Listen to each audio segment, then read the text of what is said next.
Good morning dear students. 48वीं video के साथ में कक्षा 10th विषय विज्ञान 47वीं वीडियो हमारी चल रही है।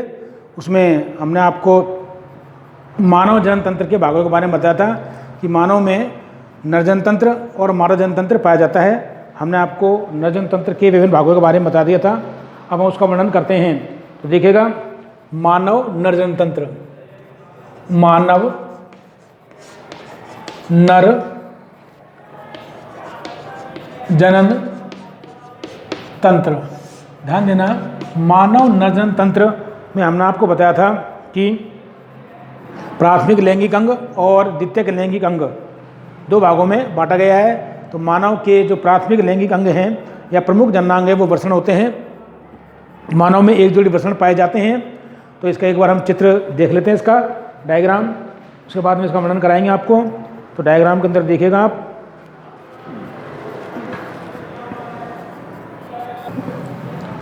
तो देखिए ये मानव नरजन तंत्र है। इसमें आपको ध्यान देना, ये मूत्राशय है, मूत्राशय ध्यान देना, ये शुक्रवाहिनी निकलती है और ये जो होती है शुक्राशय, शुक्राशय में आकर के खुलती है ये कौन सी शुक्रवाहिनी, और मूत्र स्खलन वाहिनी का बनाती है। फिर यहाँ करके जो मूत्र नलिका होती है ये मूत्र वाहिनी इसमें आकर के मिलती है। यहाँ पर ये प्रोस्टेट ग्रंथि होती है, ये वृषण होते हैं, वृषण कोश हैं, और ये अधिवृषण है इनके ऊपर। और ये जो है पेशीय नलिकाकार शिश्न होता है, इसमें ये मूत्र मार्ग है और ये इसका ये शिश्न मुंड आगे का, और ये मूत्रजनन छिद्र है। तो इस प्रकार ये मानव नरजन तंत्र का डायग्राम है। इसमें आपको सबसे जो प्राथमिक लैंगिक जननांग हैं वो क्या कहलाते हैं, वृषण कहलाते हैं, टेस्टीज, TESTIS टेस्टीज। और ये होते हैं स्क्रोटम वृषण कोश, स्क्रोटम, ये होते हैं वृषण कोश, मतलब वृषण उदर गुहा से बाहर वृषण कोशों में पाए जाते हैं। और ये होता है अधिवृषण, एपिडिडाइमिस, ये प्रोस्टेट ग्रंथि होती है। ये होती है vas deferens, vas deferens, DEFFERENCE, vas deferens, prostate ग्रंथि, PROSTAT, प्रोस्टेट ग्लैंड्स। अंदना ये सेमिनल वेसाइकल शुक्राशय, सेमिनल वेसाइकल, VESICLE। ये होता है पेनिस शिश्न, PENIS, पेनिस। ये होता है यूरेथ्रा मूत्र मार्ग, यूरेथ्रा।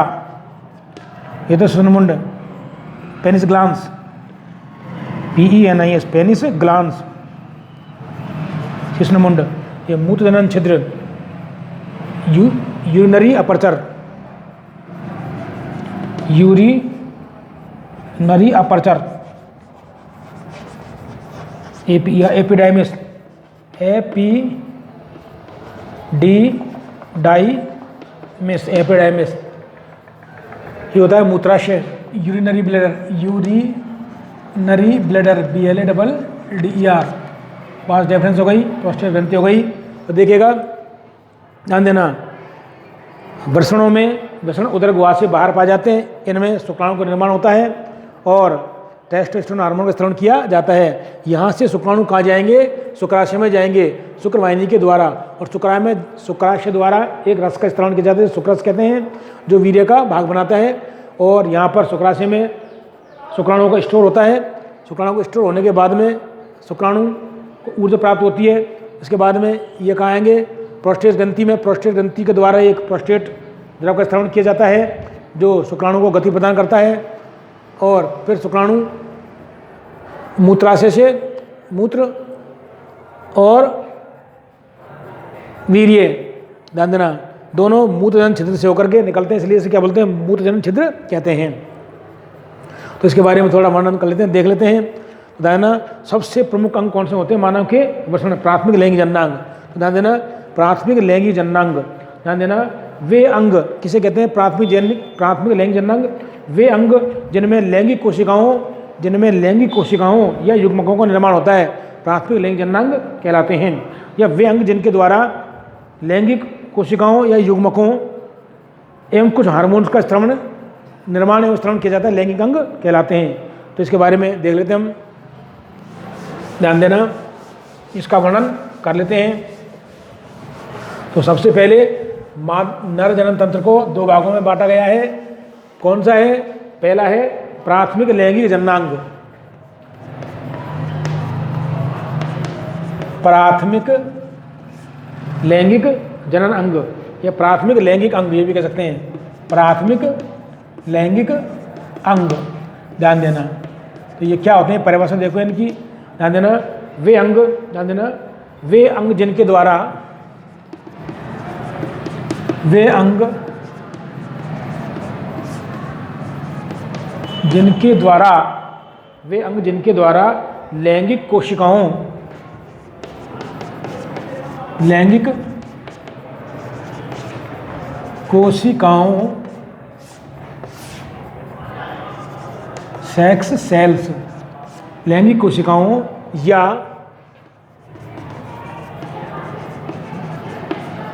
युग्मकों, गैमीट्स, युग्मकों, लैंगिक कोशिकाओं, गैमीट्स या लैंगिक युग्मकों एवं कुछ हार्मोन का निर्माण एवं स्त्रावण किया जाता है, निर्माण एवं स्त्रावण किया जाता है, तो उन्हें प्राथमिक लैंगिक अंग, तो उन्हें प्राथमिक लैंगिक अंग कहते हैं। तो क्या परिभाषा बेटा इसकी, ध्यान देना। प्राथमिक लैंगिक अंग क्या होते हैं, ध्यान देना कि वे अंग जिनके द्वारा लैंगिक कोशिकाओं या युग्मकों एवं कुछ हार्मोन्स का निर्माण एवं स्त्रावण किया जाता है। क्या किया जाता है? वे अंग जिनके द्वारा लैंगिक कोशिकाओं, जिन्हें बोलते हैं सेक्स सेल्स या युग्मकों, गैमेट्स एवं कुछ हार्मोन का निर्माण एवं स्त्रावण किया जाता है, उन्हें प्राथमिक लैंगिक अंग कहते हैं। ध्यान देना, प्राथमिक लैंगिक अंग कहते हैं। ये अंग छोटे कैसे होते हैं? ये अंग छोटे और जनद कहलाते हैं। प्राथमिक लैंगिक अंग क्या कहलाते हैं? ध्यान देना, तो मानव के प्राथमिक लैंगिक जननांग क्या होते हैं? वृषण होते हैं। ध्यान देना, मानव के प्राथमिक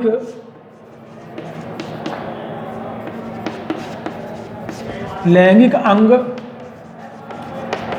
वृषण, टेस्टिस,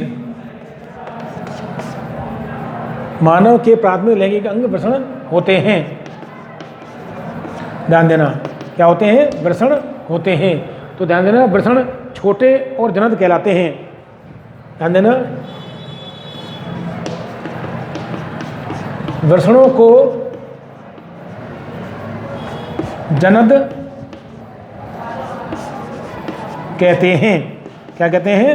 वृषणों को जनद कहते हैं, अर्थात गोनाड्स जनद कहते हैं। जैसे नर में नर जनद और मादा में मादा जनद। अब ध्यान देना, नर जनद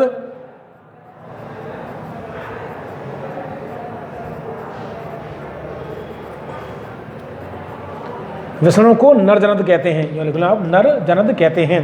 ध्यान देना, आगे आता है, अतः मानव का प्रमुख लैंगिक जननांग क्या होता है? वृषण होता है।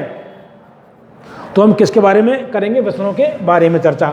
तो ध्यान देना, हमको पता है कि मानव का प्रमुख जननांग, मानव का प्रमुख जननांग क्या होता है? वृषण होता है। तो देखिएगा, अतः मानव का प्रमुख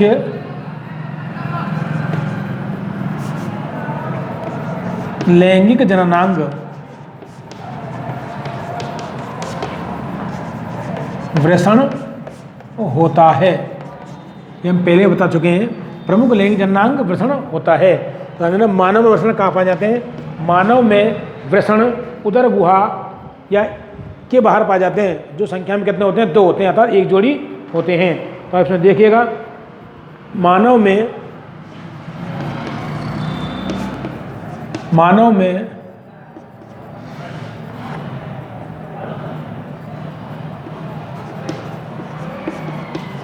उदर गुहा से बाहर मानव में उदर गुहा से बाहर वृषण कोश में एक जोड़ी वृषण पाए जाते हैं। ध्यान देना, ये मानव में वृषण उदर गुहा से बाहर क्यों पाए जाते हैं? क्योंकि शुक्राणु निर्माण के लिए कम ताप की आवश्यकता होती है, जबकि उदर गुहा का तापमान 37 डिग्री सेल्सियस होता है और इस तापमान में शुक्राणु का निर्माण नहीं होता है। इसलिए उदर गुहा से बाहर ये वृषण कोशों में पाए जाते हैं। और उदर गुहा से बाहर वृषण कोशों का तापमान 2 से 3 डिग्री सेल्सियस कम होता है, जो शुक्राणु के निर्माण के लिए आवश्यक होता है, इसलिए होते हैं। तो देखो ध्यान देना, वृषणों में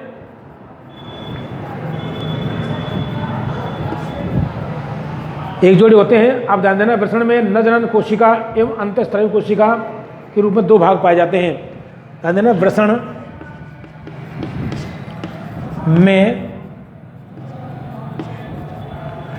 में ध्यान देना, नरजनन कोशिका,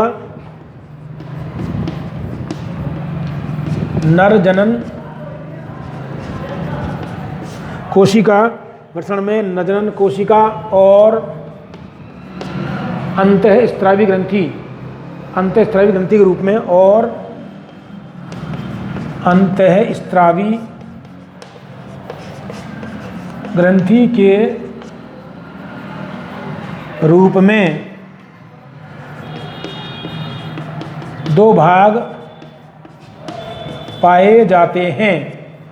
मतलब वृषण में नरजनन कोशिका और अंतःस्रावी ग्रंथि के रूप में 2 भाग पाए जाते हैं।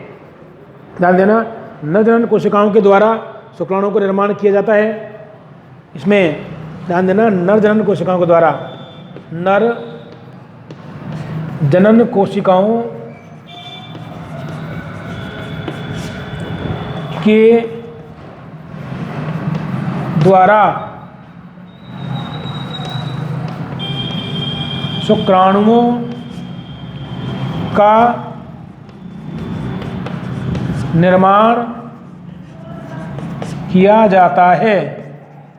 ध्यान देना, नरजनन कोशिकाओं के द्वारा शुक्राणुओं का निर्माण किया जाता है, जबकि ध्यान देना, अंतःस्रावी ग्रंथियों के द्वारा, ध्यान देना, जबकि अंतःस्रावी ग्रंथियों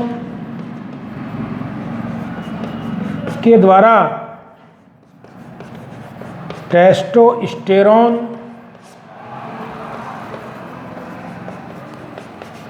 हार्मोन का स्त्रावण किया जाता है। तो ध्यान दीजिएगा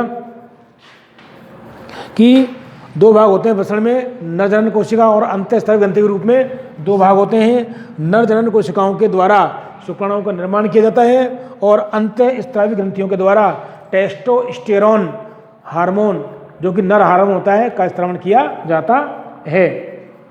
तो ये एक वृषण की संरचना हो जाती है। इसलिए वृषण ध्यान रखना, मानव का प्रमुख लैंगिक जननांग होता है। अब आते हैं द्वितीयक लैंगिक जननांग। मानव नरजनन तंत्र के द्वितीयक लैंगिक जननांग।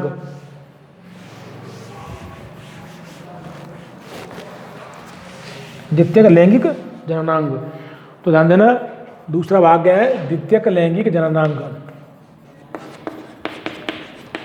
द्वितीयक लैंगिक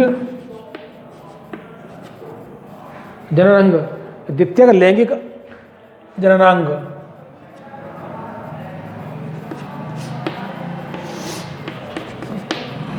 वे अंग, कौन से अंग? द्वितीयक लैंगिक वे अंग जो वृषणों को स्थिर, उसको निर्माण, या फिर यह अक्षर प्राथमिक लैंगिक अंगों के अलावा वे सभी अंग, ये लिखो, प्राथमिक लैंगिक अंगों के अलावा वे सभी अंग जो प्राथमिक लैंगिक अंगों के अलावा वे सभी अंग जो जनन तंत्र में कार्य करते हैं, वे सभी अंग जो जनन तंत्र में कार्य करते हैं, द्वितीयक लैंगिक जननांग कहलाते हैं। द्वितीयक लैंगिक जननांग कहलाते हैं। क्या कहलाते हैं? द्वितीयक लैंगिक जननांग कहलाते हैं। तो इसमें आपको आ जाता है वृषण कोष, ध्यान देना, और शुक्रवाहिनी, शुक्राशय, प्रोस्टेट ग्रंथि और मूत्रमार्ग, शिश्न, इसमें अंतर्गत ये सहायक जननांग होते हैं। इसमें सबसे पहले आ जाएगा आपको वृषण कोष। कौन सा? वृषण कोष। तो द्वितीयक लैंगिक जननांग होता है। इसमें देखिएगा, इसमें पहला आ जाएगा आपको वृषण कोष। इसे स्क्रोटम कहते हैं। इसमें स्क्रोटम, वृषण कोष। तो ये क्या होते हैं ध्यान रखना, ये वृषणों को स्थिर रखने तथा शुक्राणुओं के निर्माण हेतु वृषणों के तापमान को नियंत्रित करने का कार्य करते हैं। तो ध्यान देना, क्या कार्य करते हैं? ध्यान देना, ये वृषणों को स्थिर रखने, ये वृषणों को स्थिर रखने तथा शुक्राणुओं के निर्माण हेतु तथा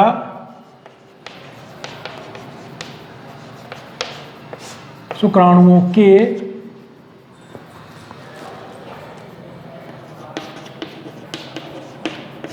निर्माण हेतु, शुक्राणुओं के निर्माण हेतु वृषणों के तापमान को,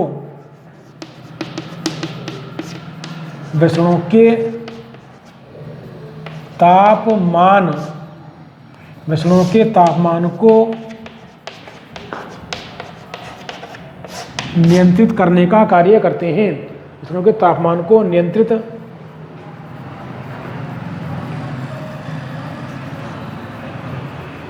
वृषणों के तापमान को नियंत्रित करने का कार्य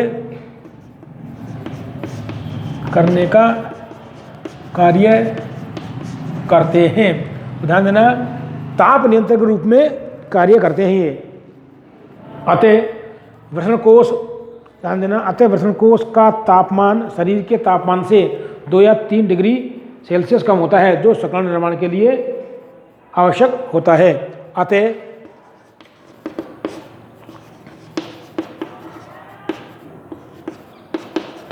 वृषण कोष का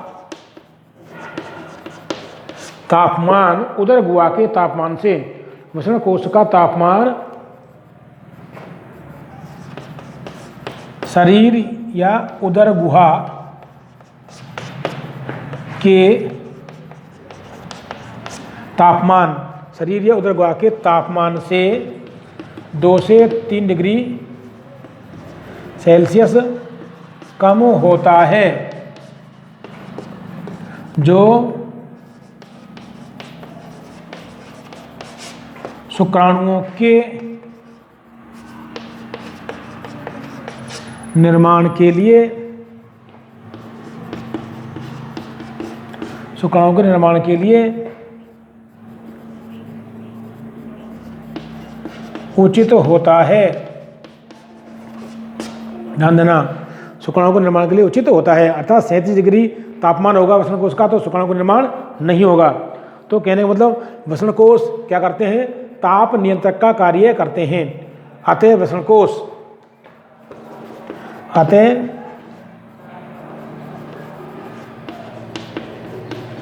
वृषण कोष ताप नियंत्रक का कार्य करते हैं वृषणों के लिए। किन के लिए? वसनों के लिए ताप नियंत्रण का कार्य करते हैं। इसके बाद में आ जाते हैं आपको दूसरा जो इसका भाग है द्वितीयक लैंगिक अंगों का, वो आ जाता है आपको शुक्रवाहिनी। दूसरा भाग आ जाएगा आपको शुक्रवाहिनी, ध्यान दे दीजिएगा।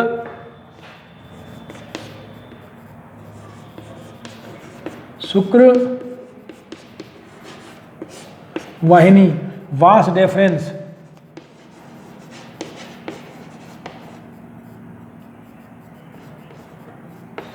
वास डेफरेंस ध्यान देता, ये मानव में एक जोड़ी होती है संख्या में शुक्राणु, और शुक्राणुओं को अधिवसनों से शुक्राशय में पहुंचाने का कार्य करती हैं। तो देखिएगा ये मानव में एक जोड़ी होती हैं। इनके द्वारा क्या किया जाता है, शुक्राणुओं को अधिवसनों से, इनके द्वारा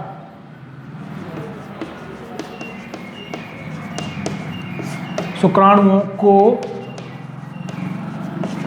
अधिवसनों, ध्यान देना क्या कार्य करती हैं ये, शुक्राणुओं को अधिवसनों से शुक्राशय में पहुंचाने, इनके द्वारा शुक्राणुओं को अधिवसनों से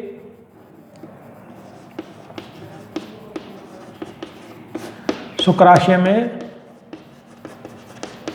पहुंचाया जाता है। तो ये क्या कार्य करती हैं कि अधिवसनों से शुक्राणुओं को लेकर खा जाती है, शुक्राशय में ले जाती हैं। ध्यान देना, शुक्रवाहिनी और शुक्राशय के साथ मिलकर, शुक्रवाहिनी शुक्राशय के साथ मिलकर स्खलन वाहिनी बनाती है। तो क्या बनाती है, ध्यान रखना, शुक्रवाहिनी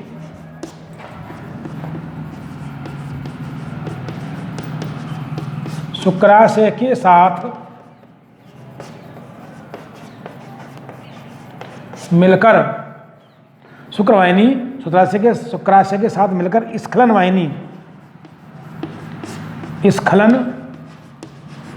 वाहिनी बनाती है। मतलब इजेकुलेटरी डक्ट, इजेकुलेटरी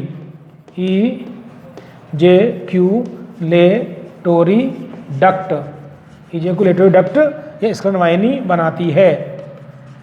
ध्यान देना, क्या बनाती है, शुक्रवाहिनी शुक्राशय के साथ मिलकर स्खलन वाहिनी बनाती है। इसके बाद में आपको आ जाता है जो स्खलन वाहिनी होती है, इसी प्रकार यह स्खलन वाहिनी मूत्र नलिका के साथ मिलकर एक संयुक्त नलिका बनाती है। ध्यान देना, यह स्खलन वाहिनी मूत्र नलिका के साथ मिलकर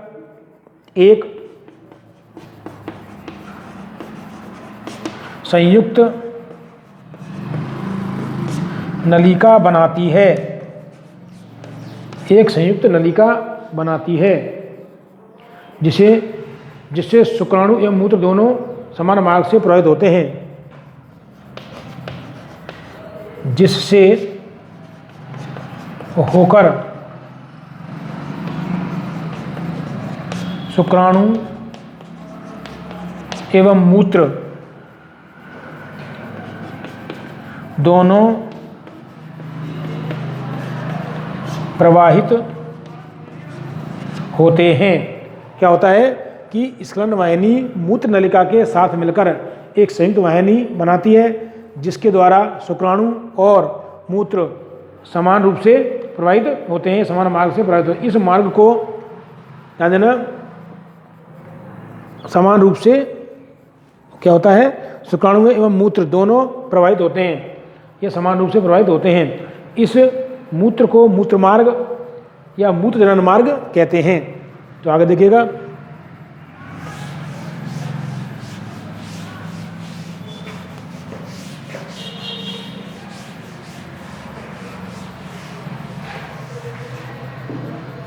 आगे आता है शुक्राशय। तीसरा जो आ जाता है वो आ जाता है शुक्राशय। आपका आ जाएगा शुक्राशय, तीसरा है। द्वितीयक अंग शुक्रा से सेमिनल वेसिकल, सेमिनल वेसिकल। ध्यान देना, शुक्राशय क्या होता है? ये एक थैलेनुमा या थैले समान संरचना होती है जिसमें शुक्राणुओं का संग्रहण होता है। क्या होता है? एक थैलेनुमा संरचना होती है जिसमें शुक्राणुओं का क्या होता है? संग्रहण होता है। इसमें देखो, यह एक थैलेनुमा संरचना होती है जिसमें शुक्राणुओं का संग्रहण होता है, मतलब शुक्राणुओं का संग्रहण होता है। इसमें दोनों ओर की शुक्रवाहिनियां आकर खुलती हैं, ध्यान देना। और शुक्राशय द्वारा एक तरल पदार्थ का स्त्रवण किया जाता है जो शुक्राणुओं को ऊर्जा और गति प्रदान करता है। तो ध्यान देना, शुक्राशय में दोनों ओर की शुक्र वाहिनियां आकर खुलती हैं, दोनों ओर की शुक्र वाहिनियां आकर खुलती हैं। ध्यान देना, शुक्राशय द्वारा, आगे देखिएगा, शुक्राशय द्वारा एक तरल पदार्थ का स्त्रावण किया जाता है जिसे शुक्र द्रव कहते हैं। क्या कहते हैं? शुक्र द्रव कहते हैं। ध्यान देना, जो ये शुक्र द्रव होता है, शुक्र द्रव कहते हैं। यह शुक्र द्रव वीर्य निर्माण में सहायक होता है। यह है शुक्र द्रव